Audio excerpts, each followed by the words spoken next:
नहमदुहु व नुसल्ली अला रसूलिहिल करीम अम्मा बाद फ़अऊज़ु बिल्लाहि मिनश शैतानिर रजीम बिस्मिल्लाहिर रहमानिर रहीम। अस्सलामु अलैकुम डियर व्यूअर्स, आपके फेवरेट रूहानी चैनल रूहानी मसीहा से मैं हूँ प्रोफेसर शब्बीर अहमद। हमारा आज का टॉपिक है बिस्तर पर पेशाब का रूहानी इलाज। अल्लाह ताला हर बहन भाई पर अपना करम और फजल फरमाए।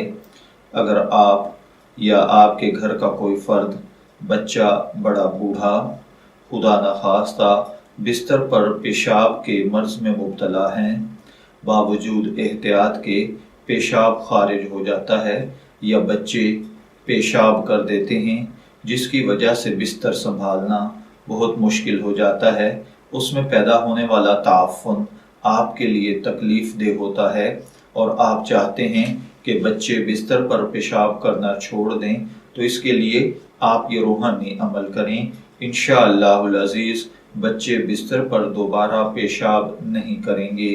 इसके लिए आपको जो रूहानी अमल करना है वो ये है, आपकी स्क्रीन पर ये जो आयत मुबारका आ रही है, आपने बावुज़ू हालत में अव्वल आखिर 3 मरतबा दरूद पाक के साथ इस आयत मुबारका को किसी सफ़ेद कागज़ पर 7 मरतबा लिख लेना है। लिखने के बाद ये आयत मुबारका आप पानी के गिलास में डाल दें और वो पानी बच्चे को पिला दें। इंशाअल्लाहुल अज़ीज़ इसके बाद बच्चा दोबारा बिस्तर पर पेशाब नहीं करेगा। मैं दुआगो हूँ कि अल्लाह ताला हर बहन भाई पर अपना करम और फजल फरमाए। इजाज़त चाहेंगे, फिर मिलेंगे किसी नए रूहानी टॉपिक के साथ। तब तक के लिए अल्लाह हाफिज़।